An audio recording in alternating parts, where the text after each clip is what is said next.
Tell me if you know these names. Kelly Clarkson, Reba McEntire, Kane Brown, Lil Baby, Tim McGraw, Sexy Red, Blessing Offor, Miranda Lambert, BigXthaPlug, Ingrid, Andress, Bailey Zimmerman, Monsta X, Ella Langley, Thomas Rhett, Lauren Spencer Smith, and Ben Platt. Well, if you do, today's guest, Laura Veltz, has written songs for all of them. She's also written the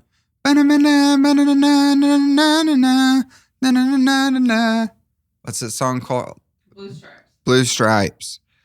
She wrote The Bones, Maren Morris, Speechless, Dan and Shay, 29, Demi Lovato, What If I Never Get Over You, Lady A, Drunk Last Night, Eli Young Band, Lonely Eyes, Chris Young, earning ACMCMA, BMI, NSAI, accolades. But wait, it gets better. She's a 4-time Grammy-nominated songwriter, recognized in the Recording Academy's inaugural class of Songwriter of the Year, non-classical, in 2023, and the first female ever to top Billboard's country songwriter chart. Billboard also named her the 2022 Songwriter of the Year, and I'm very blessed to have her on the podcast today. Please welcome Laura Veltz. It was funny when I DM'd you and you're like, I was like, is it Laura or Laura? And you're like, you must not be from here. Yeah.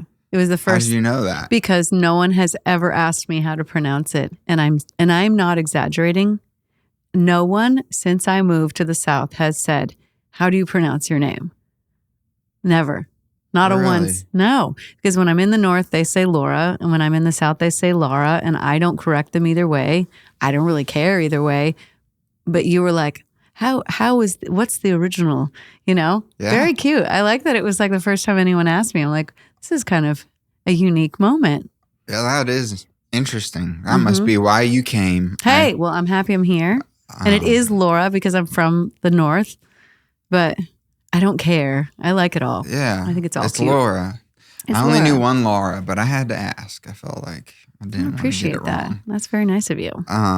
But what we were just talking about, the cosmic reality versus the I don't know, the I want to be known forever kind of thing, and then the living in the moment. Yeah. I think that's really interesting. So now that I know we're recording, I kind of want to talk about it Let's some more. do that. I love that. It's kind of my favorite subject. Really? Yeah. I talk about it a lot.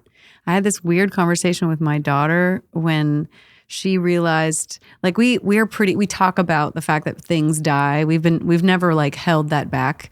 But there was this one funny moment when she hit like 8 or 9 where it just something occurred to her, something new about death. And she said it was so hysterical how she went from one thought to the next. It was so quick. She was like, oh my God, I'm going to die. And I'm like, yeah, eventually you're going to die. And she's like, what if no one remembers me? And it was like the first thought she had after she realized that she's not going to live forever. And I was like, that's remarkably profound that, first of all, I have a very articulate little kid. She's really articulate. But the fact that that's the first place she jumped, I'm like, this is the human condition in a nutshell. Like, this is why we do everything. You know what I mean?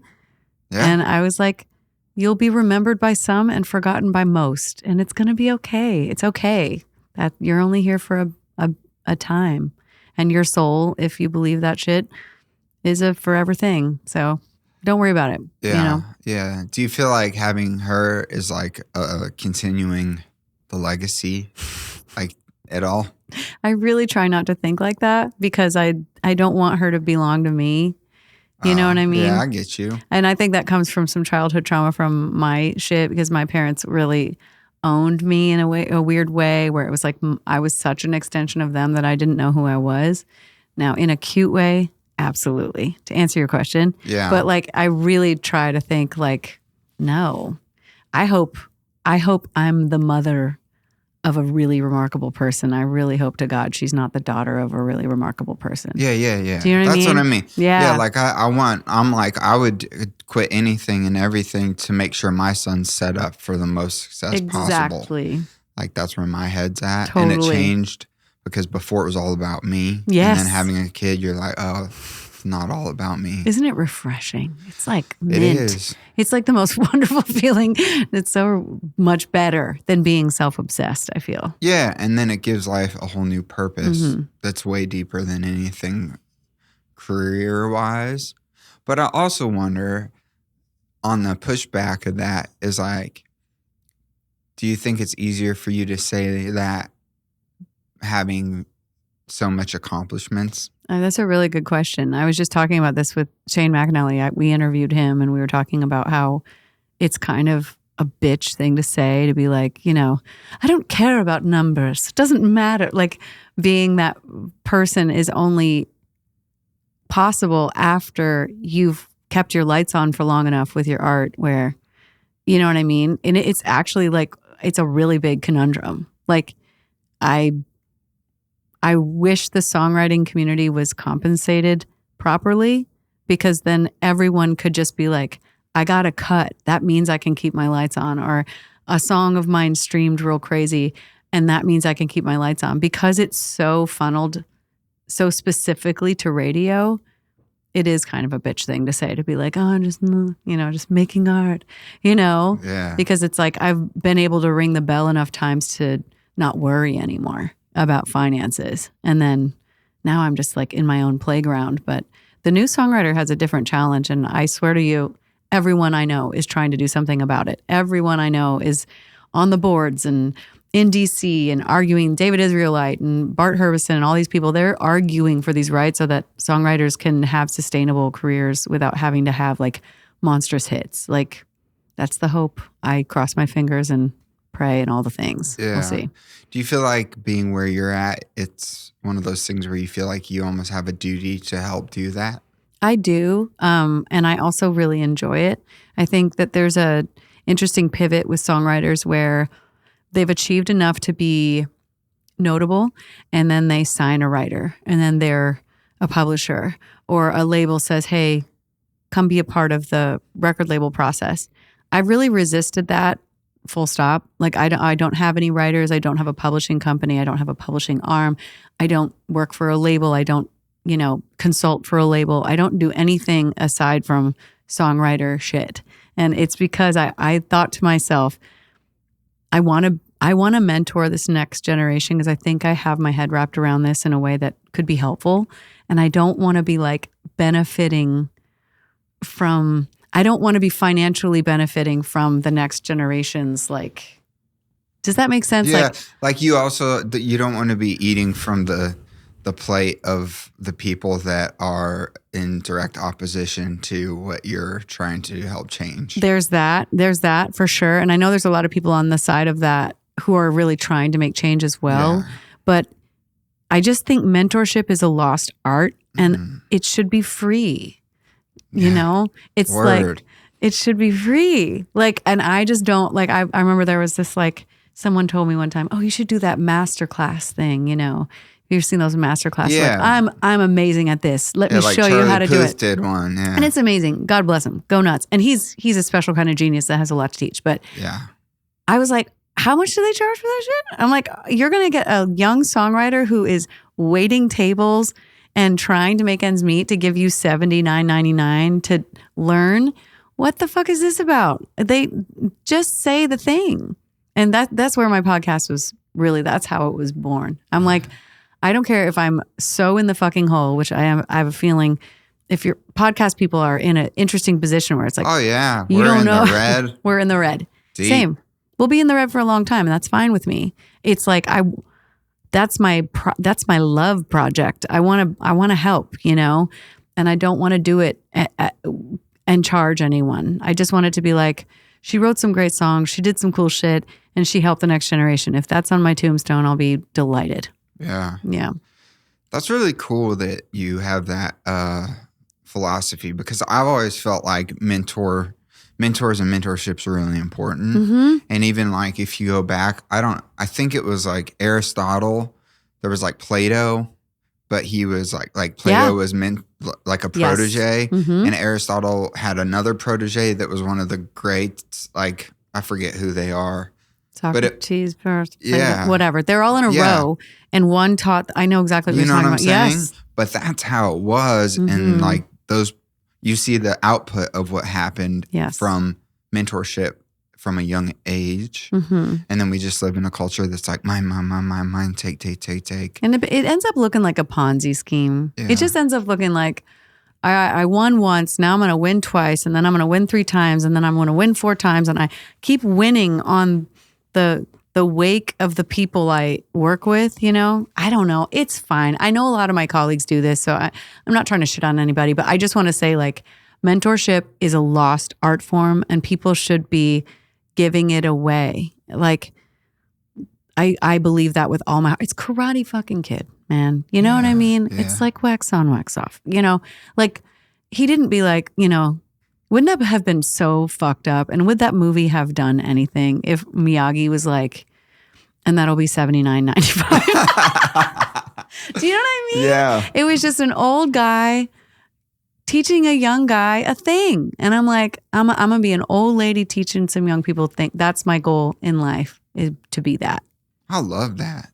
It's my dream. Because I was going to say, like, what is your, like, you know, overall, like, feel like calling, purpose kind of a thing? And that's interesting because not only are you the first to say that on my podcast, really, and come out and say like, because I've asked a lot of people like, did you have any mentors?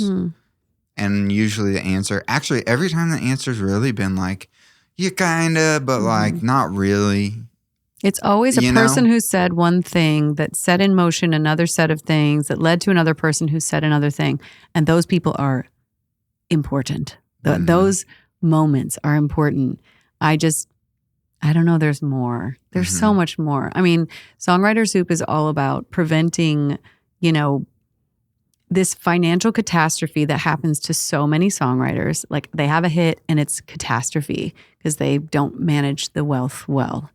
Or the FOMO. Oh my God. It's like the amount that takes people down and gets them out of their creative flow, and like stealing, like little things that happen by accident or on purpose, or you fall into the wrong hands, and like there's all these subjects that when I was coming up, I was just told, oh, you'll figure it out as you go.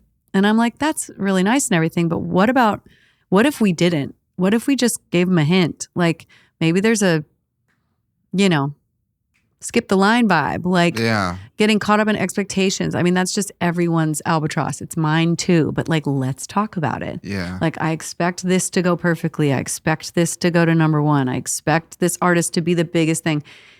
It doesn't always go that way. And people get so capsized by expectations. And I'm like, well, let's just talk about it.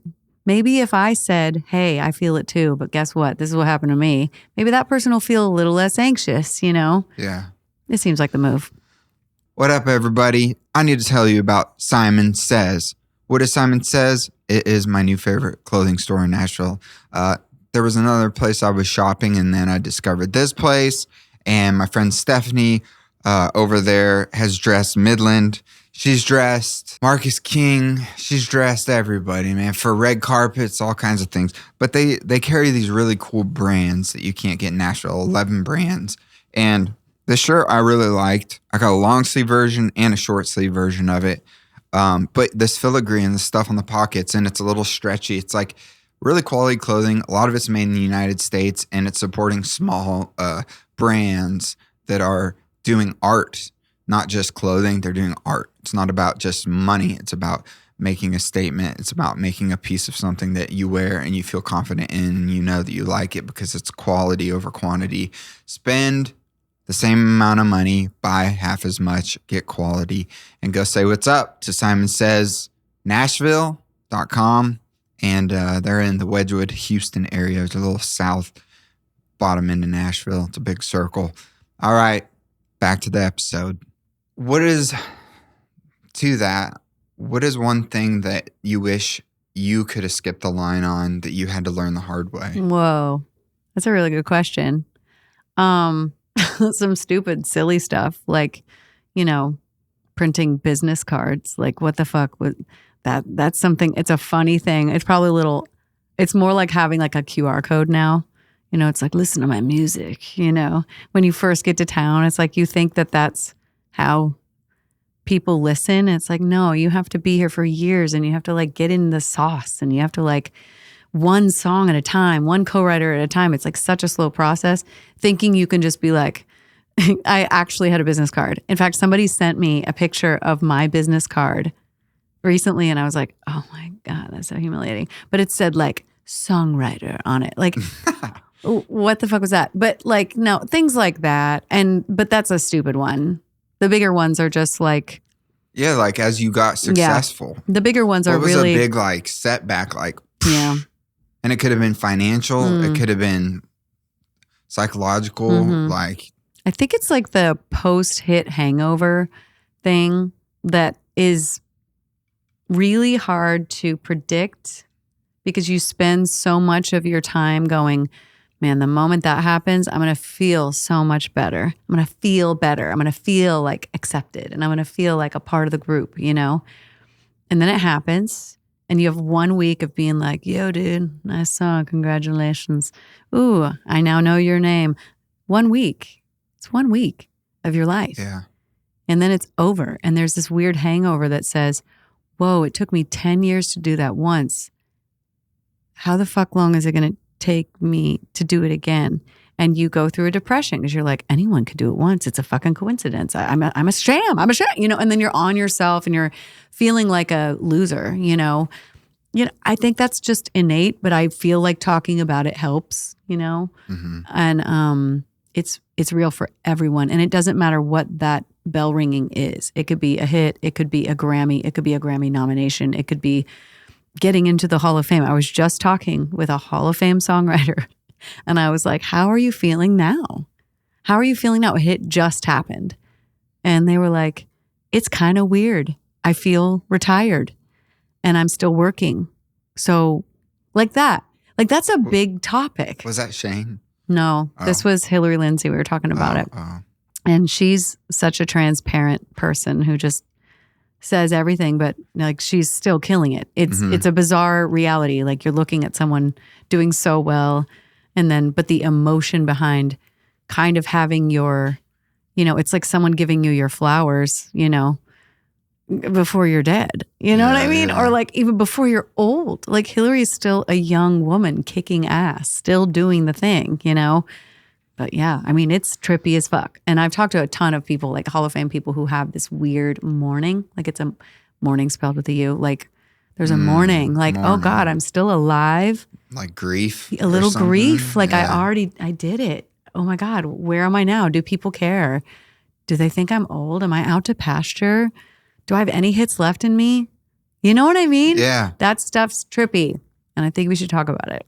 I like that. I'm going to throw myself under the bus. Do it. I'll go under there with you. We can. Well, it was interesting because you're talking about helping songwriters and stuff like that. And I think there's a lot of people in my position. And I'll tell you what my position is. Please. And then maybe me being vulnerable can help some other people. Because basically, like, long story short, Haley and I moved here 6.5 years ago. And moved here because I had been coming for another probably like 6-7 years. And everyone was like, get to town, get to town. Like, we hear that. I don't know if you heard that. Oh, yeah. Yeah. And like, it was 10 years for you before you had your first number one, right? It was a little less, but I was hauling ass. Like I know on a it's decade. supposed to take 10. Yeah. Yeah, it's 7? supposed to take. Was it 7? It was about 7, yeah. That's what it was. So like I moved here with a naive, you know, business card idea, you know, like that. We all do it. We're all that. And then what ended up happening was I had to sideline all my music stuff because moved both of my parents out here. And then my mom passed of brain cancer while Haley was pregnant with our first child. Then we had our first son and then our only child. And then my dad passed this January. And so everything that I wanted to do career-wise just got like thrown out the window. Wow. And I don't say that like as a sob story because it's made me the man I am now. It makes me look at things very different, like our conversation at the beginning. But now I'm kind of like back to where I was when we moved here before COVID, where I'm having meetings and co-writes and all these things. And in that like beginning stage of, and I'm doing this completely separate of the podcast. Like I didn't use this podcast to try to leverage, like people don't even know I do music or anything. So this is kind of me being vulnerable, but I'm in those like meetings and like being set up on rights and all that. Sick. But how does it feel? It feels good, but it also feels, it feels like I'm being interviewed. And I think there's a pressure when I go into the room where it's like, you better write something amazing so this publisher hears it. And then they are like, oh, yeah, he wrote a really good song. So that gives me a better opportunity at maybe being able to get signed there. But then there's all these variables and who you're writing with and do you click and all that. And then when it's like, we have 3 writes scheduled, I'm like, well, I only have 3 chances to do something. Oh, that's too much. That's too much pressure. You get what I'm saying? Yes, I do. I do. That's too much pressure. Yeah. So it's like really stressful. Yes. It sounds stressful. And it's that. And then it's like with 2 other, like I did it with another publisher and I did it with another publisher, or I'm going to be, sorry, they're scheduling me on rights. And it's like, like this doesn't feel like it's supposed to be how music was. I understand. I get it. Now, what would you say to the person in my position or the younger you that's like, you're trying to like impress people almost, or like be like, hey, this is it's like what you I have one to offer. shot and you're like, now I have to perform now. Yeah, it's like a guitar player like having to prove they're a guitar player. Yes. So they're going to play all the notes they have as fast as they can in front of you. It's a thing. Instead of being like Vince Gill and playing like 3 notes or 2 notes. Exactly. And letting them hang for like, it's like a 30-second solo that has 2 or 3 notes, you know? No, I get it. And so. First of all, I feel like if I could wrap you in a blanket that says, this is everyone feels this. You shouldn't feel weird about feeling the way you feel. And just know that that pressure is normal. The way you react to it, let's talk about it. Because it's about how you react to it. Like there's no way you're going to be like, shut up voices in my head that say you have to, like those voices never go away. Well, they go away somewhat when the pressure has like gone down. But in terms of like, they just come in a different form. They come in a different, you know what I mean? They're like in a Halloween costume and you're like, oh, there they are again. They're different stories, same voice, blah, blah, blah. I just know you're not alone. First of all, like everything you're feeling is everyone. It's totally okay to feel like, oh my God, I have to fucking nail it. This is so much pressure. How am I going? Like, it's not just you. But in addition, like, do you have any practices that you do that are not related to music? Like, are you a pray guy? Are you a meditation guy? Are you someone who like centers yourself in any kind of way? Yeah. I pray and I read the Bible. Nice.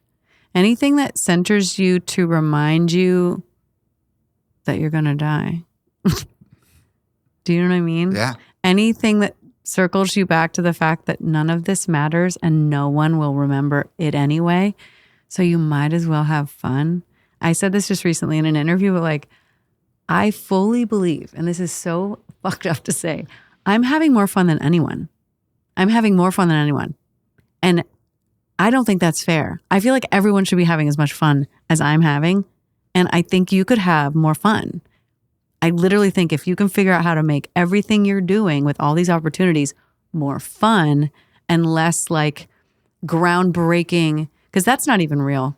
Here's some statistical things that could support your brain in that moment of pressure. At the height of your career, literally at the height of your career, you're going to write 150 to 200 songs a year, likely, okay? And 139 of those will never see the light of day, likely. One of them on a great year could be a hit. One. So putting pressure on these 3 songs with this one publisher, or these, do you know what I mean? It's like, it's about math. There's no knowing. You're not going to know. And also the market's changing all the time. Like 10 years ago, it was like sameness, be the same, do the same thing again, do that again, you know? The market is like, don't do any of that. Right now, it's literally like, don't do anything we've been doing. Do something different. Do something ear-catching. Do something off the fucking wall. You know what I mean?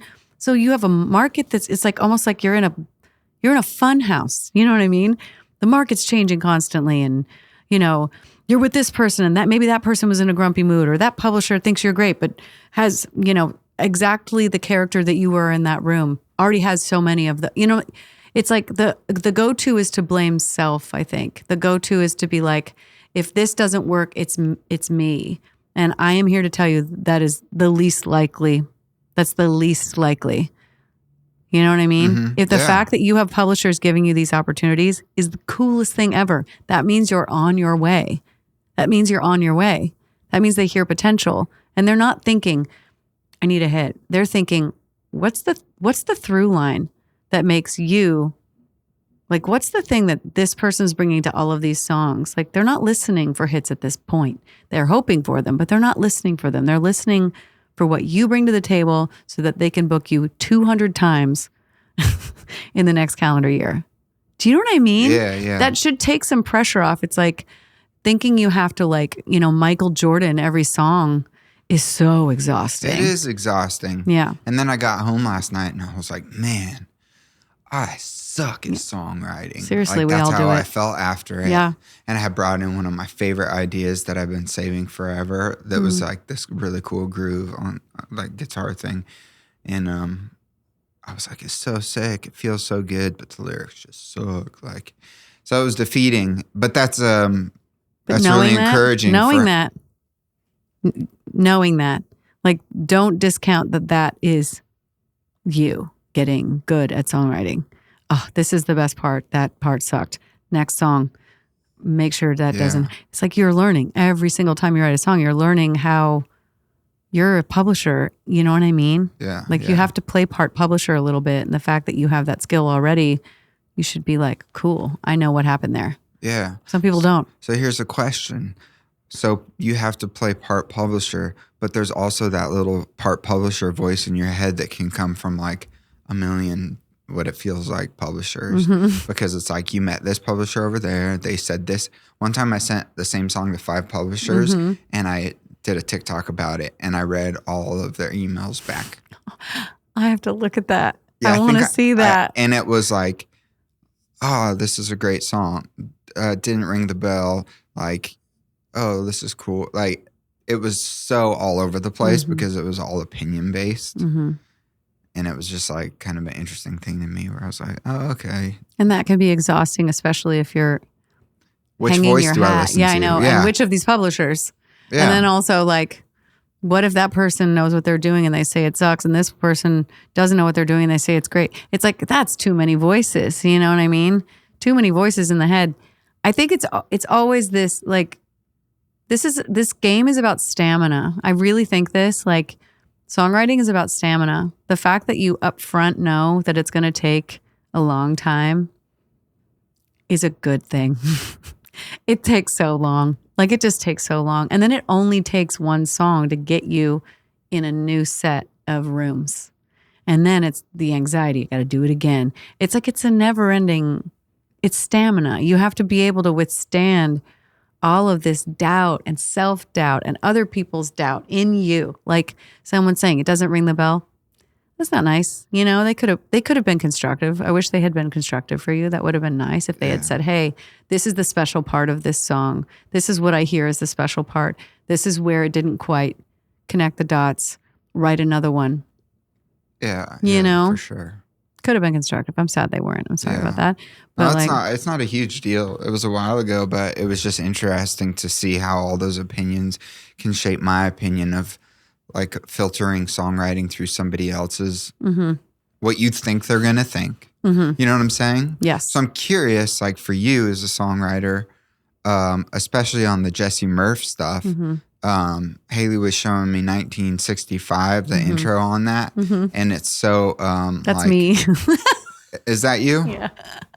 Yeah. Both of those voices are actually me. Even the man's voice is me. But then they ended up like setting it through some editing bits, and then somebody did it on top. Both there's components of both of those that are me, which is so silly.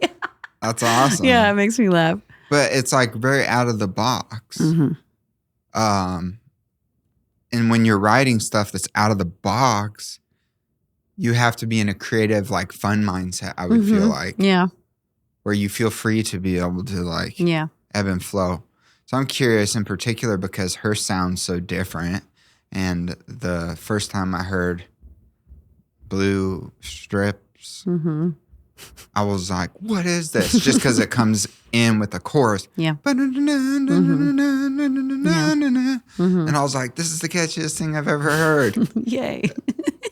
Yeah. And I was like, and then like it's hip hop. And then I watch like who are her or who are the people on Spotify that listen or their listeners. Yeah. Like, where did they go after her? And Morgan Wallen was the first one. That's wild. That's wild. And I was like, I see that connection. Yeah. I see it. But I mean, you've been such a chameleon and you've been in all these spaces in the hip hop space and rap space and pop space and country space and Christian space. How do you get out of the mindset of like, these are the rules, this is the box, to like, whoosh, like I'm going to punch through the box? Yeah. That's one question. And did it require you getting a number one before you could start thinking that way? Yeah. Let me answer your second one first. Yeah. I like thinking outside the box and this is about commercial songwriting, staff writing. I'm a support. I am the conduit. I'm not the thing. I'm not the art. Do you know what I mean? I'm just helping people find their voice. So yes, the credibility, piece is sort of at least in my experience, especially because I started in country and it's the most rule book genre of all time. Like pop has less rules. Actually, Christian music has a ton of rules too, but like hip hop doesn't really have the same set of rules. You know what I mean? So I learned in the most rule, structured version of writing was the place I began. And I do think I gave myself permission to like move on to different things. Maren was sort of my gateway drug of like, what else though? Like we were still doing country, but we were being idiots. Like we were just saying off the wall shit for fun. And I was like, oh, I like this. I like this a lot. So I do feel like you do need to like, you have to play by the rules to know how to break them. Do you know what I mean? And to me, breaking them, the rules are so ingrained in me that breaking them always comes out commercial. Like, do you know what I mean? Like, I don't break them and go like, let's just put a cat meowing in the back. Like, I'm not so off the wall that I'm not playing by the same sort of like, we want people to hear the music. Do you know what I mean? We want people to like the music. So I feel like that's so ingrained. It's so phantom power. Like I'm just doing that. Do you know what I mean? But then when I myself, having learned all of that, I'm like, what could we fuck with that just makes this look like weird? You know what I mean? Like I feel like I'm in a lucky position to be able to do that. And I do think as a new songwriter, and this could be different with the TikTok generation because you could start off weird and it could stick to the wall. I don't know. I just know my journey. I needed to learn the rules and I'm happy I learned them because now everything comes out palatable for the human race, even if you hate it. Do you know what I mean? Can you break down the rules? Whoa. Yeah, maybe. I mean, I could try. I feel like clarity of thought, economy of words, not necessarily numbers of words, but numbers of sounds of words or like, even if you have a ton of, wow, I just jumped around quite a bit. Let me start over. Yeah, because it all just flows out of you. Because there's just so freaking much about music that I can hear the rules. Like there's a arc of a story, For instance, like when you're in your bedroom and you're writing for yourself and you're like 11 years old and you just got your first guitar and you're like, I am sad or whatever. Yeah. You're just in your bedroom expressing, and you're in school and you're reading Emily Dickinson and you're looking at words in this way where it's like just descriptions and mishmash and insert this here, insert that there. I think the rules you learn when you switch to writing commercially are the perspective has to be consistent. So like country music rules to me are if you're in a moment, you have to stay in the moment. Okay? So if it's like sorry, Ella Langley and Riley Green. Oh yeah, the song that they yes, won the one they just got nominated. for, Yes, and it's so good. Like they stay in the moment, but they go. This is what I was like. The verses are all. Wow, I'm all over the place. I hope this isn't ridiculous, but like the verses are all. This is what was going on in my mind. The rule in country says that's what we're staying in that mindset for the verse, and then. The chorus is like, and then I said, conversation, and then he sings his verse. This is what I was thinking in my mind, conversation chorus, That's a rule. That's like they followed the rules. Do you know what I mean? They stayed in the moment. In the moment. If it's a moment song. Versus a story from beginning to end song. Yes. If they had said, I was, I saw the cowboy hat. Like she's talking about the guy. Yeah. And she was just like, and the moon was glowing blue. It like would have taken you into poetry land instead of exactly what she was thinking in her head in that moment. Like, and I feel like when you're in your bedroom, you're like, you don't care. You're going, oh, I'm talking about me. I'm talking about the moon. When you learn, it all starts funneling into perspective, consistency. Like, the perspective of the song is coming at you from this direction, hits from this direction. Very rarely. And even that song is kind of bravely taking it. It's in my head. It's out of my mouth. It's in my head. Do you know what I mean? Mm-hmm. Pop music, it's totally different. But country music has these perspective rules that I think are really cool. It helps the listener follow the story. It's good for the listener, It helps them stay on track with you. So if you're talking in I, stay in I. If you're talking in they, stay in they. If you're talking in you, stay in you. That's like one weird rule with country. Did that make sense? Yeah. Are you always trying to write to a hook? To the hook? The whole song's pointing always. To the hook. Oh, definitely.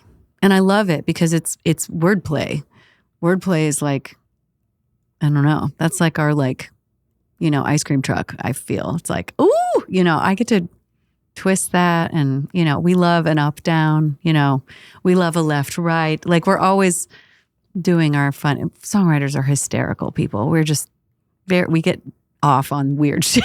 But like wordplay, I think writing to the hook is like super fun, you know.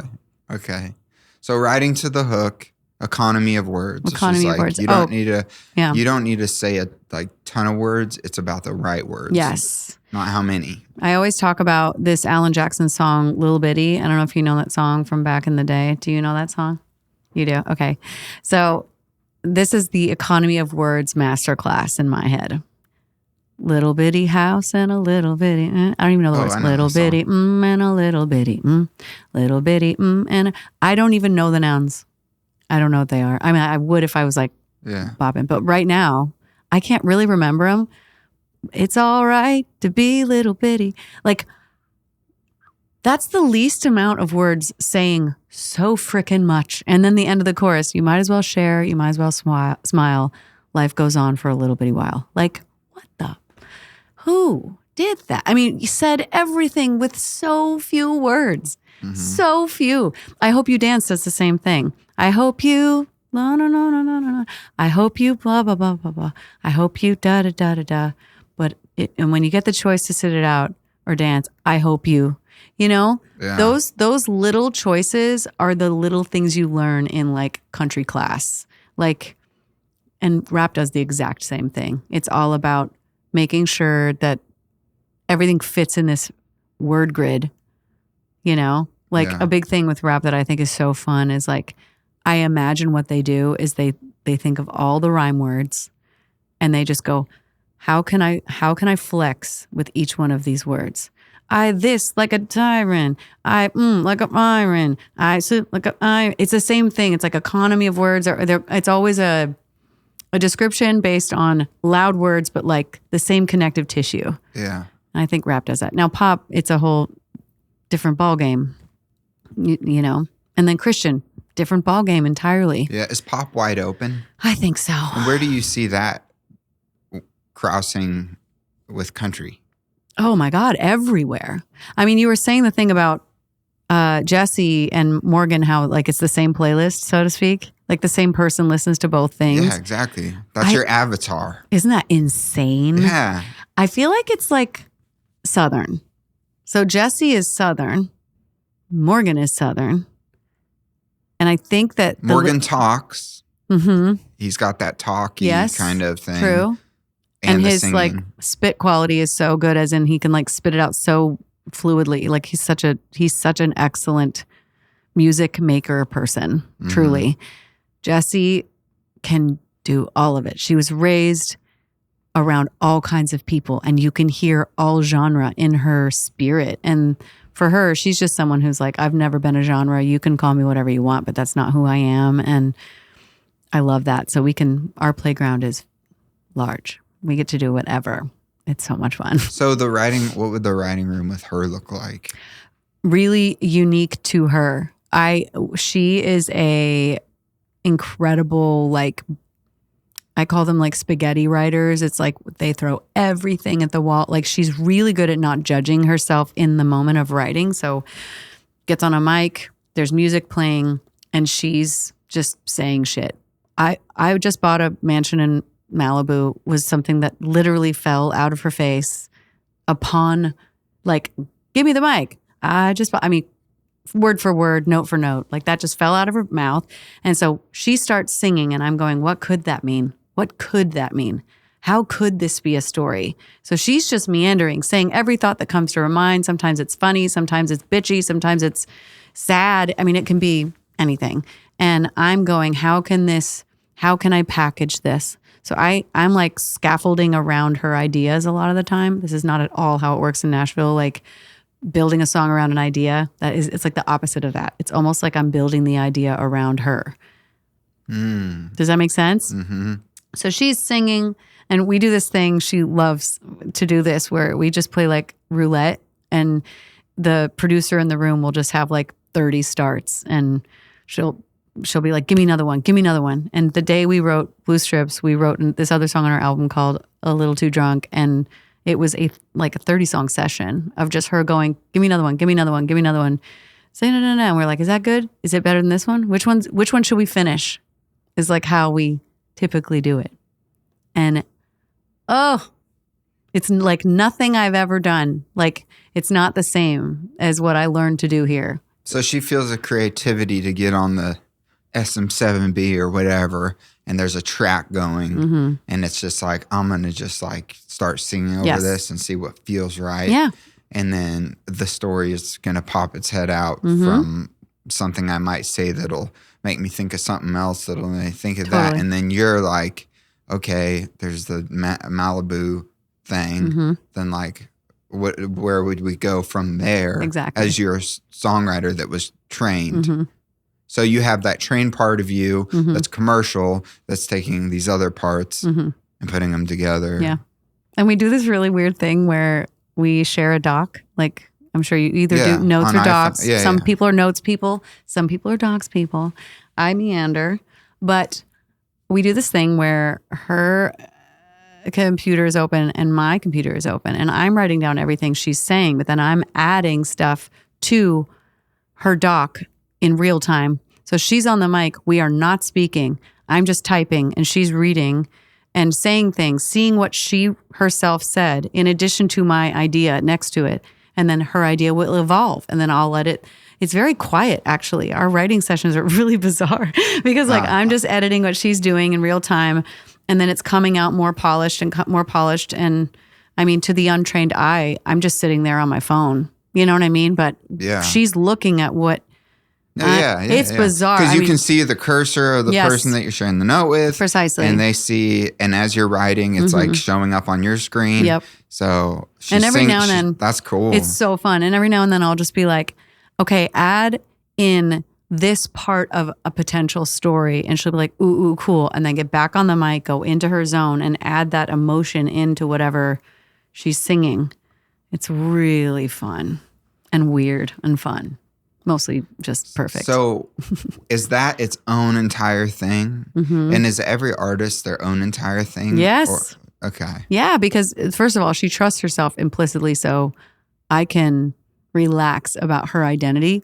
If she says it, that's her. She trusts herself. There are some people who are magnificent singers and some even good writers who will not trust themselves on a microphone to just babble. Like, that's a scary thing to do. I mean, it's scary. You know what I mean? Yeah. But she trusts herself, so I can depend on that. I think Mayer does that a lot.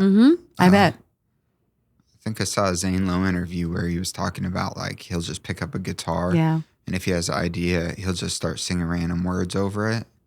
I'll bet you, too, because he's alone, it hits different. Like, he writes alone. Like, that's the thing about trusting. It's like if you have a songwriter in the room, you have to be not embarrassed. Like, he's not embarrassed in front of anybody because he's just all by himself. The only thing we hear is the finished product. With a songwriter in the room, I'm witnessing the trash. You know, I'm going like, no, yes, you know, and that's part of it involves like some confidence, you know, and not everybody possesses that type of confidence. Some people come in with like really thick, like developed ideas that they let me help them like make more, you know? Really, back to our mentorship thing, it's almost like you're a songwriter, but the songwriting is really mentoring. I mean, I feel mentored in those settings just as much as I hope I'm doing. You know what I'm saying? I do, though. Where I really it's almost do. like you have a mentor role to be like, all right, like I know how to construct a song, an artist. I'm going to take your crazy whoever this person is and help you do that. And I'm going to be the Mr. Miyagi in this writing session to make sure that the wax on, wax off is making sense. Yeah. That's sick. I love that idea. And I agree with you. I also think that part of getting older is I get to play with kids. I get to play with like the freshest, most like young, right out the chute, new ideas in their 20s. The fact that they trust me to do that is a freaking miracle. Like, I'm 25 years older than Jesse Murph. Like, the fact that we can sit and have like a colleague moment is insane. And I think it's because I respect her youth and she respects my tenure. So it's equal. Like, so I feel mentored in other ways. Like, I feel like I'm learning just as much, which is my philosophy of life. It's like forever student. I want to learn, you know? Yeah. And so I feel lucky to be in those settings because I'm learning just as much. When it comes back to this Nashville thing and the younger person, not everybody's going to be like Jesse. I don't think that's an artist. And just like side note, like I moved here to get a pub deal, to get a record deal, to become like, because I wanted to be an artist my whole life. Gotcha. So right now I'm working towards cutting a record. And so here's something that I know a lot of people struggle with, myself included, is who am I? And one of the things that I've heard from a lot of songwriters is like people that are very sure of themselves. And that's really important to have as a quality of an artist. And again, just like songwriting, the artist thing, and I've heard it so many times in conversation where it's like, man, like I cut this song, but it wasn't really me, or like, you know what I'm saying? Yeah. And it's like, I wasn't really me. I should have been me. And then there's the new me, which is the record that comes out right after. And they're like, forget that old me. Yeah, that's when they leave the record deal or the record label and put it out independent or whatever. Exactly. You know? The new me. And this is the new me. Yes. Me being me instead of me being who they want me to be. Right. Which is fair. So I have that game that I play in my head where I'm like I grew up on Laurel Canyon music, like Fleetwood Mac, Eagles, Crosby, Stills and Nash, Jackson Brown. Like these are my favorites. Yeah. And that's what I like to channel. And then you get into a writing room and it's like, well, am I just trying to be the Eagles or am I trying to be me? And that's like this weird, again, inner conflict where I can be really hard on myself. And then you're like, are you actually an artist? Because you're asking yourself these questions. Do you know what I'm saying? Yes, I do. I feel like you're an artist either way. If this doesn't work, you make art should just stay in there. By whose standards, Yeah. And I understand the quandary of like the who am I thing. I get it. And I do think that it is a lot easier to work with an artist who is so emblazoned about who they are that I'm just helping them put wrapping paper on it. Like I'm not helping them figure out who they are, which I've done that too. And it's honestly extremely fulfilling, but it's also like the likelihood of it working is different because then I'm the fingerprint on it and it's not their full fingerprint. Do you know what I mean? But I just want to say like, there's room for everyone. That empathy and sensitivity you're describing, it's really endearing. So like the idea of saying like, no, harden up, so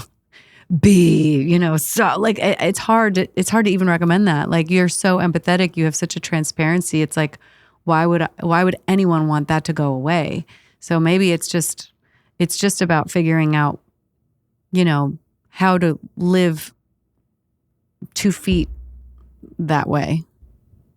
You know what I mean? Going like, I am. And we're constantly changing, and I'm constantly and the market's changing. I hate to even talk about the market, but like the market's changing. Like everything's always changing. You don't know whether this is songwritership, but maybe it'll be a little part of it. It's like I had my hits in country when pop country was taking over. Okay. And right after the pandemic, I was not a go-to call because everyone went super hyper country. Now I've written that shit. I have cuts that way, but it's not how I was known. Okay. Literally crickets for a little while. Like I went out of style, so to speak. It's so silly because songwriters are service professionals, but I did and that's part of why I went to LA because I was just like, well, I'm going to go be weird with these people out here. But that can happen to everyone. You know what I mean? There are people where you're like, surely this person will never, ever, ever go out of style, ever. Lo and behold, you know what I mean? It's just part of life. So invert that. If you're not it now, you could be it in 5 seconds. Like there's no telling. Like the market changes all the time. So if anyone's, giving you feedback, they're talking from a very specific vantage point called right now, Nobody can see the future. And so if it were me, if I were you, I would just trust myself. Like pick the thing that lights you up the most. And I don't believe in suffering. I really don't. I talk a ton about, and this is not specific to you at all, but being an artist is really hard. You have to be away from your family.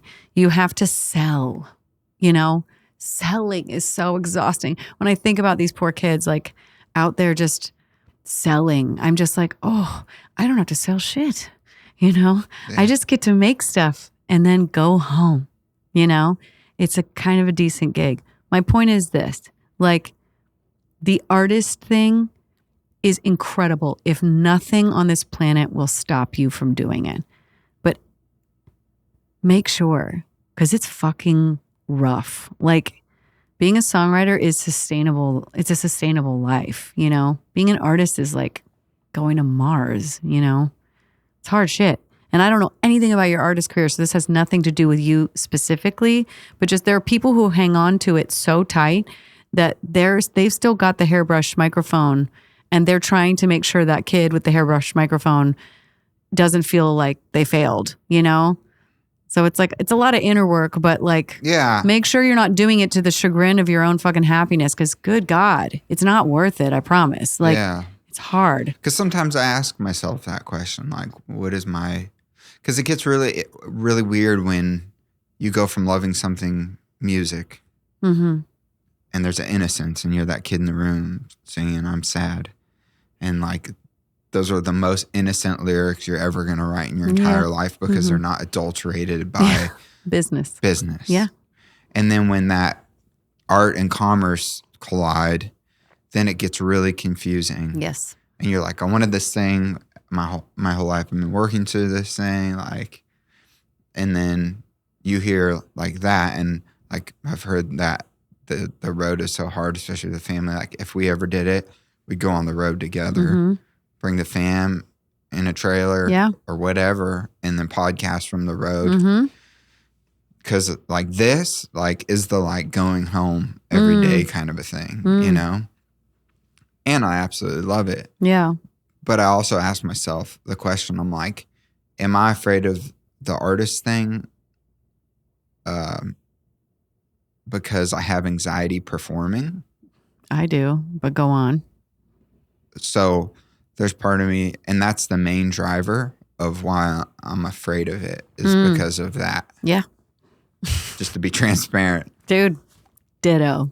I can't stand it. I have I do these songwriter rounds every now and then. There'll be one where I'm like, I just can't say no.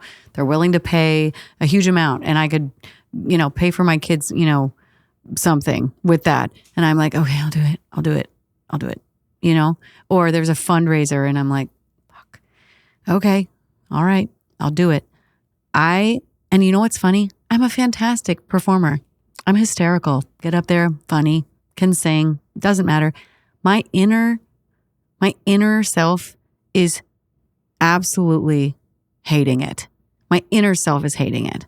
And I'm like, why am I doing this every time? But it always is a good cause or whatever. And it's great. But truly, that anxiety, if you're trying to conquer your anxiety, kudos. Super praise be. Hope it works. But performance anxiety for me is like, I don't know. I feel like the anticipatory anxiety. It's before. Coming up to the performance. Same. And then you do the performance and it's done and you're like, Does it scratch the itch when you're doing it? Like, as I get into it, yeah. Okay, yeah. I would say. See, and I used to perform a lot and didn't get anxiety, but then I had a couple like almost panic attacks on stage, and then that like really screwed with me. See, this circles me back to, there are people, like, the odds of successfully being an artist are almost nothing. So let's take that and absolutely just look at it for a second. The odds of it being financially sustainable are almost nothing. So I'm like, you have to love it so much that you will die without it if you want to do it. That is literally how I feel about artistry. I'm like, don't do it if you're kind of into it. Do it if you're literally like 2 feet in. You can't stop yourself. You were born for it. Because there are people who are like that. There are people who are just born for it. I'm good at it. My whole life I've been signed to a record deal. I hated it. I just hated it, And it wasn't that I wasn't good at it. That's another thing, is like the voice in my head that was just like, why aren't you doing something you're good at? Why are you wasting a commodity of yours? Like, this is a gift that you have. Why? I can relate, my friend. And I'm too old to waste my time doing stuff I don't enjoy. That is just facts for me. Do you know what I mean? Yeah. I want to do things I enjoy all the time. Life is hard enough. I don't want to, if writing didn't light me up, I hope I wouldn't do it. You know what I mean? Yeah. Anyway, So the weird thing for me is like my favorite part of the whole music thing is me being in the studio recording like different parts and There's like jobs singing for that. my Yes. songs, but singing my songs and hearing my songs come to life Like with it's your all own voice? With my voice. So then just don't tour. Like just make music. And it's just like that. And then it's like, but then I'm like, I like coming home and seeing my little boy and my wife and having dinner at home. You know? Kind of nice. What if you TikTok is a very wonderful thing. I know. Just put it out and leave it alone. Maybe it makes you money. Maybe it doesn't. Who cares? Like, and own the masters. Yes. And you'd own the masters. And if one pops off, you could fucking buy a house. Like, who knows? You don't know. The thing is like, I feel like this era is actually incredible for exactly you. Do you know what I mean? Yeah. I don't want to do this. I don't want to do this, but I do want to do this and I do want to do this. And I'm capable of doing this and this. And this is Struggle Bus City. And this is fun. Just do everything that's fun and just see what the fuck happens. Yeah. Like, hot take. Do what's fun. The funnest thing. It's not even a word. Professional songwriter. But it's do the funnest thing. Yeah. Always. You know? Yeah. And I think being really honest with myself is really important. Totally. And we always like play mind games to like trick ourselves. Oh, like, yes.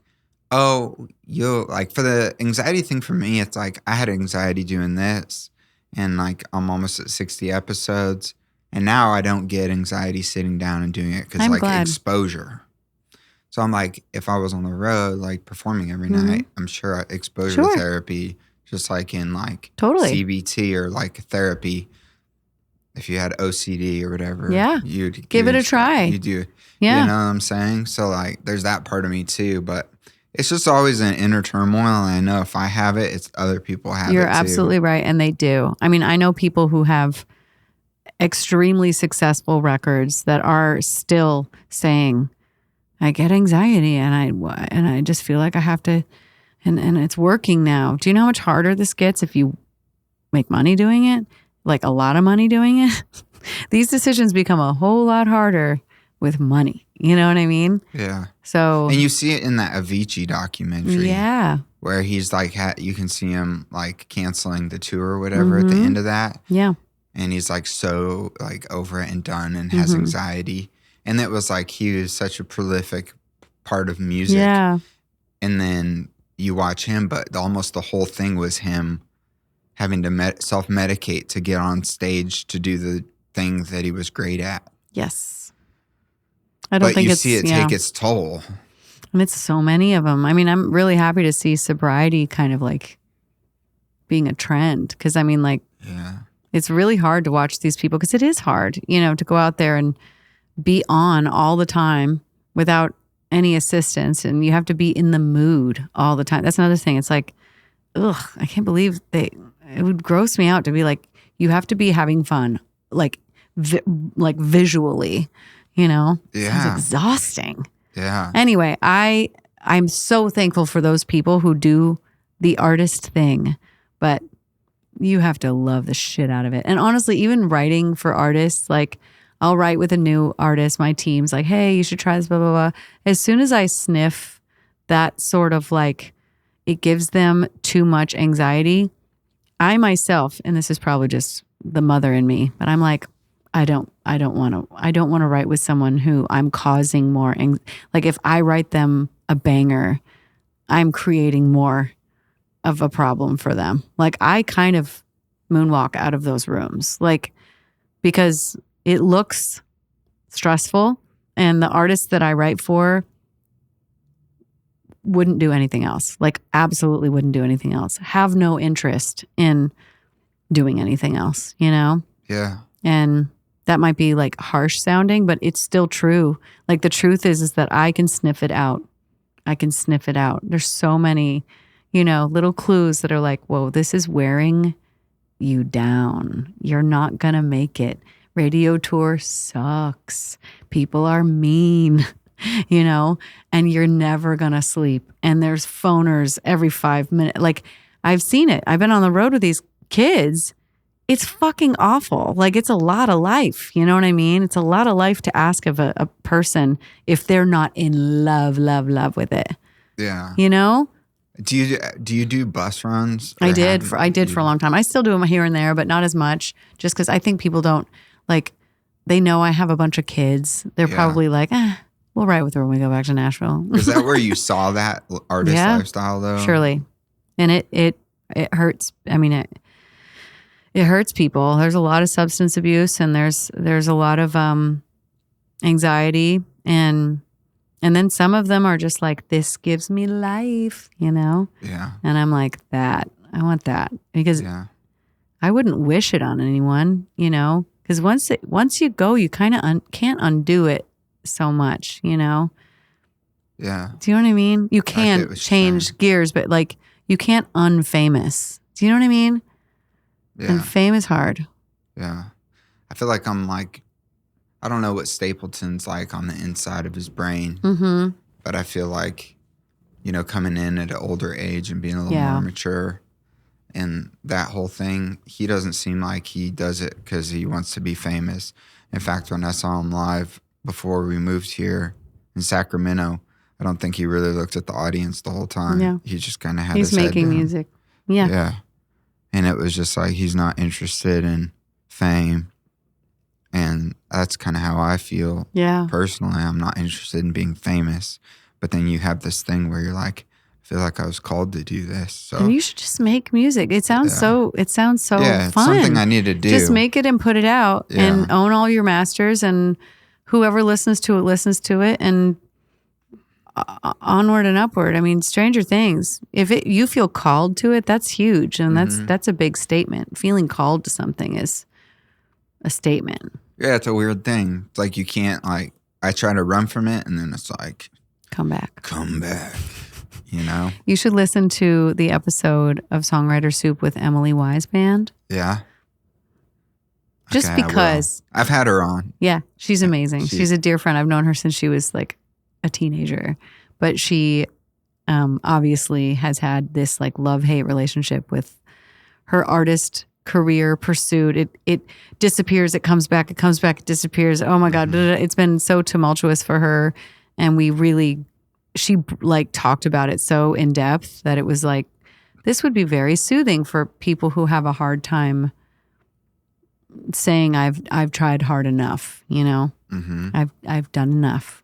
Yeah. You know? I think that what you're doing is awesome. And I loved listening this morning to it. Oh, thanks. Yeah. I feel like I've talked your ear off. Oh, and God. It's late in the I've day. gotten lost. What time is it? I have no idea. Oh, Lord. It's fine. I know when I'm due home. I'm good. But I was going to say, it was interesting because my whole thing behind this podcast, it's kind of been like niched down where it's like songwriters, artists, and like music executives. And just to try to showcase kind of like what you're doing, the like humanity side of things. Because like with artists, I'm sick of talking points. Like I want to know what the artist's struggle is. Like you fly on a private jet. We don't relate to that, but can you tell me about your struggles in your marriage? What's hard or whatever it is. Yeah. And so my thing's been to like try to open the door to help people, and on the mental health side too. Like that's something real big to me. I love that. Because but what you're doing is very, I think, along the lines. It is. It's in the same family. It's like, we're definitely in the same family of the altruism aspect, I guess you could say. And so it's like I want to get make money doing it, but also I'm like, I feel like called to do it too at the same time. And it's just interesting. But I love yours, and I really do. So people listening, if you enjoy this, I feel like, what's the name of it? It's called Songwriter Soup. Songwriter Soup. Yes. It's like chicken soup for the soul. That's precisely it. Is that where you came up with that? It's healthy soup. I don't remember. I like soup a lot. It sounds so silly, but I do make a lot of soup. I hate soup. You hate soup? Even the word. It is a weird word. No, actually the word can go to hell. But the concept of, again, yes. Yeah.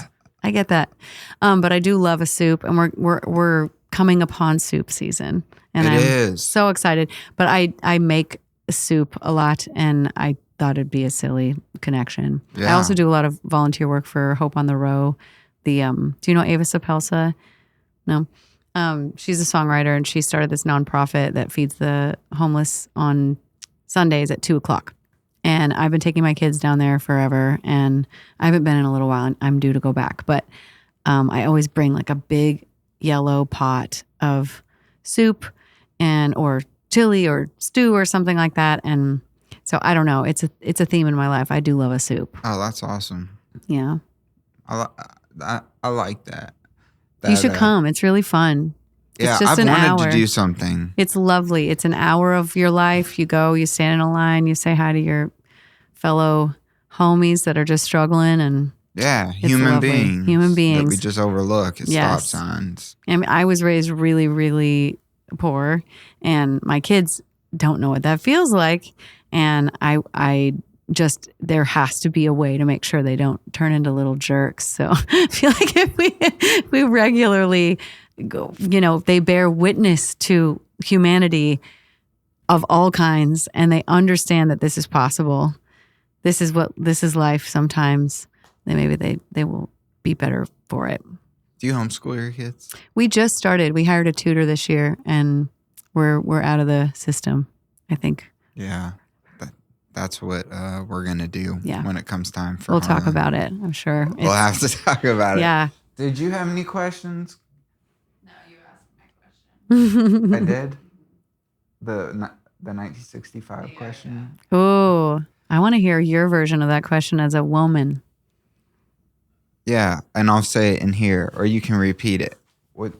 Well, just because the way it's like she's talking in the song. Mm-hmm. It's not like she's singing it. Yes. And it's just so different. Yeah. And unique. And so I was just curious, Mm-hmm. like how does that work in a song? Yeah. Like how does that come about? Yeah. A lot of her meanderings. Should I repeat the question? It's a great question. Yeah. Haley over here asked whether Jesse Murph's like stylistic, like sort of talking, singing, rapping, like it meanders between all the things, and how does that come about in a studio? I seem to be a magnet for hilarious women, and I think part of it is just it's her sense of humor. Like she gets on a mic. It's a very natural thing with her when we're in the studio to just kind of talk out her feelings, talk out her thoughts like that. In fact, the outro of the song, where she's like, Dirty Dancing was a movie. There's like this weird that's what I'm listening to. This is fun, actually. I'm really happy that you said that. That little outro is typically what I'm listening to and typing, and she's next to me, and we're kind of jumping around, and I'm going, oh, that sounds like this. This could be that. Oh, I know what you're saying. Remember? Oh, you're nostalgia. Oh, that could, okay. And so we're sort of like creating songs from some of her doing that, like just meandering around. So yeah, it's her style, but I also do think it's akin to just her sense of humor. I think she's so funny. Like her flow is funny. And so, yeah, that was a lot of that. And keeping it in the song was like a conscious choice. We wanted it to be like when she's the character of like Nostalgia Land, she's in this like sing-songy spot. And then when she's talking like a Gen Z person, it sounds like lightning bolt, like yelling at people, like just yelling at someone, and it goes from what, and I just think that's so funny. I love her. She's so much fun to write with. Because that at the end, and she's just like freestyling off time. Yes. And then eventually the time kicks in, like the groove. Yeah. And sometimes when we keep it, it's like, it's kind of like Sam Hunt did a version of this. This isn't new, but I think it's new on a woman. I've never heard that on a woman. So maybe that's what makes it sound so fresh, is like, just because it's the first of its kind. Yeah. That's why people like it. Yes. And I also think it's why people hate it, which we know the song has like a pretty, polarizing response. People took some of it very literally. And then it was like the satire was missed by some, or mainly that TikTok is like soundbitey. So they just heard one line and they took it out of context and was like, what are you saying? But that was the point. That was the intention. Anyway, we did our job. It got a lot of chatter, and I I Will Die on That Hill. That song is perfect. I love it. That's awesome. Do you know a hit when you're done writing one? Sometimes. Like more now than ever? Are you more dialed in? No, probably less now than ever because when I first started, it was so exacting. Like everyone was doing impressions of self. You know, it's like, oh, it needs to sound a little bit like this. Just do that again in a new, way. Now it's just like, it's bonkers. Like hits can be anything now. I mean, I don't know if you know Artemis, like that song, I like the way you kiss me. Ah, na, na, na. It was overnight. That song was number one overnight. It felt like 5 seconds, like TikTok just went, we love it. We love it. You know what I mean? Who the hell would have known? Like, how do you don't know, Sally When the Wine Runs Out. That song is fucking amazing. Like, it's weird. It's like throwback. Speaking of your Laurel Canyon zone. Do you know that song? Sally When the Wine Runs Out? I don't know. Oh, babe. You're going to like what's happening in music right now. Because this is the shit. It's like kind of Laurel Canyon-y. In fact, I feel like I am writing with a ton of people who are throwing back to that exact era right now. Really? So maybe, you That's know what I mean? interesting. Yeah. I just like the fact of the collaboration, the great songwriting. I don't know. There's just something about it. The harmonies, like Totally. acoustic. You can just sing any of those songs from any records just on an acoustic guitar. Yes. And they stand alone fine. Yes. I feel like we went through like a period of like incredible like word, like flow. And I feel like we're in an era where like, let's just sing one note for a little while. See what that feels like. Let's just do long note shit. So we're in a zone where it's going simpler. That's so interesting. And you're so like on the front lines with that because I love it. So fun. And it'll change and tomorrow. it's important that people don't chase. Like you said earlier, stay where you're at and eventually the titles shift at the right time. And country is just like this super broad genre. It sure is. I heard you saying like you were comparing I don't remember if it was a Hank Williams song to a Thomas Rhett song. Yeah. Mm-hmm. Yeah, we were talking about how every genre of country claims its era as country music, and then it inevitably changes, and they're like, that's not country. And then that era says, this is country. And it's like this weird thing that keeps happening. It's like there was a point where Shania Twain was like evil. Like, how dare you? You're not, like, that happened. And now she's like, she's our Mount Rushmore. Like, how did that happen? You know what I mean? But to your point, language changes, but honesty shouldn't. Like, I'm so lonesome I could cry is this like honest confessional. Thomas Rhett talking about how life changes, and he's talking about adopting a kid from Uganda. Those are words that, Hank Williams would never use. Uganda, adoption. But it was so honest. So like somehow there's a through line.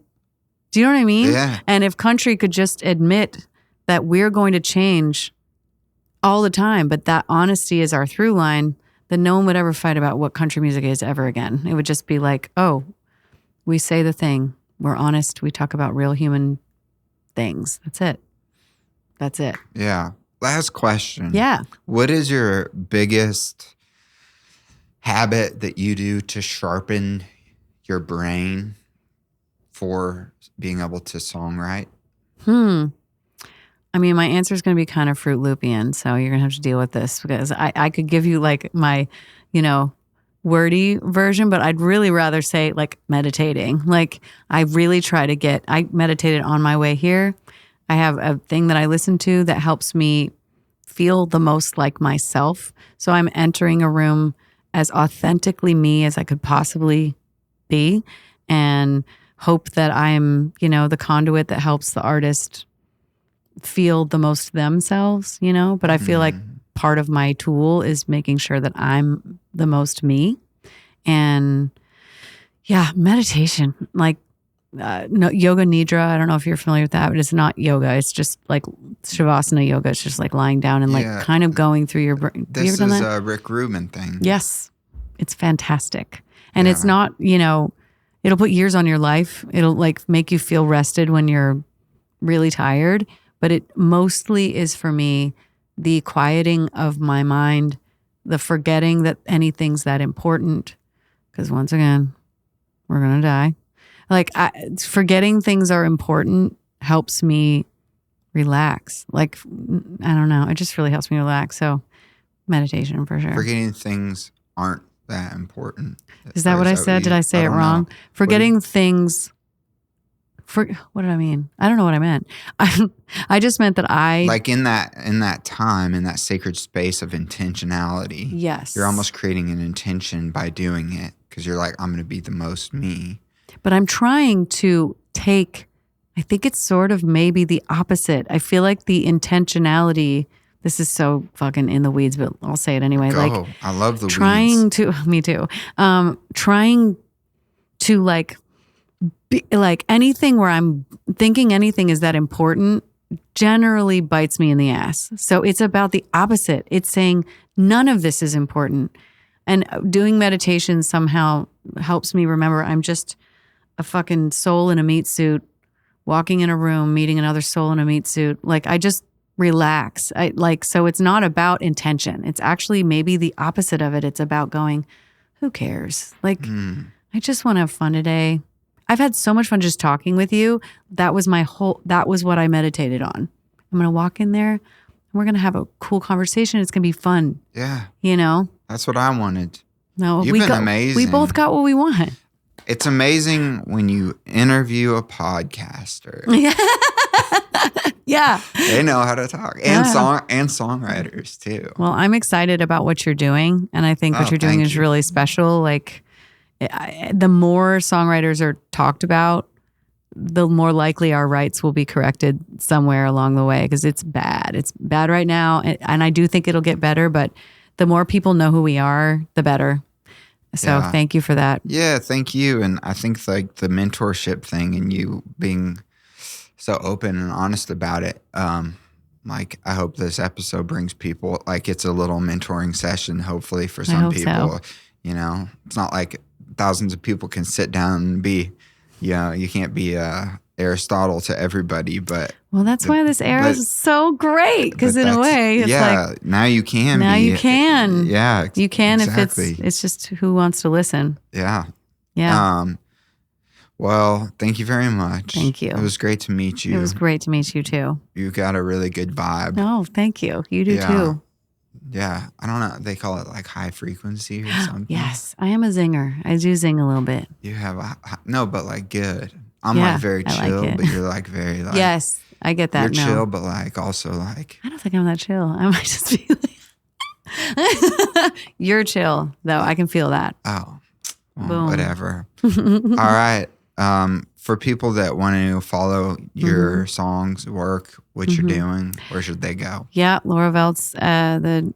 Instagram, TikTok land is Laura Veltz, and then my podcast, Songwriter Soup, and I have all kinds of like Apple playlists and Spotify playlists and all that stuff. If you want to hear my songs. Yeah, and you have what 40 out in 2025? Yeah, it's a lot. It's been a crazy year. It's been so. Are you going to fun. get the like quadruple play award? No.